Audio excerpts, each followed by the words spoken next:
Iran কিভাবে বিশ্বের সর্বাধুনিক আকাশ প্রতিরক্ষা ব্যবস্থা ভাঙতে সক্ষম হচ্ছে?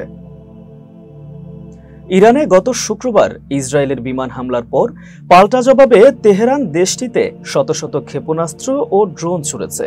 এর মধ্যে কিছু ব্যালিস্টিক ক্ষেপণাস্ত্র ইসরায়েলের উন্নত আকাশ প্রতিরক্ষা ব্যবস্থাকে ভেদ করে গুরুত্বপূর্ণ লক্ষ্যবস্তুতে আঘাত হানে। ইসরায়েলের ধারাবাহিক হামলায় ইরানে এ পর্যন্ত ৭০ নারী শিশু সহ ২৪০ জনের বেশি নিহত হয়েছেন। এর জবাবে ইরান প্রায় ৪০০ ক্ষেপণাস্ত্র ও কয়েকশো ড্রোন নিক্ষেপ করে। এতে ইসরায়েলের অন্তত ২৪ জন নিহত এবং শত শত মানুষ আহত হন। দেশজুড়ে ইসরায়েলিরা আশ্রয় কেন্দ্রে যেতে বাধ্য হন।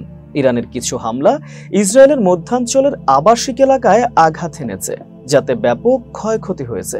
এমনকি তেল আবিবে অবস্থিত সুরক্ষিত ইসরায়েলি সামরিক সদর দপ্তর কিরিয়াতেও হামলার ঘটনা ঘটে, তবে সেখানে ক্ষয়ক্ষতির পরিমাণ ছিল সীমিত। গতকাল মঙ্গলবার ইরান দাবি করেছে তারা ইসরায়েলের সামরিক গোয়েন্দা কেন্দ্র ও বৈদেশিক গোয়েন্দা সংস্থা মোসাদের একটি পরিকল্পনা কেন্দ্রে আঘাত করেছে। এর মধ্যে ইসরায়েলের সবচেয়ে উন্নত বিশ্বের সর্বাধুনিক আকাশ প্রতিরক্ষা ব্যুহ ভেদ করতে সক্ষম হয়েছে তারা। এতক্ষণ বার্তা বৈঠকের সাথে থাকার জন্য আপনাদের সকলকে অসংখ্য ধন্যবাদ।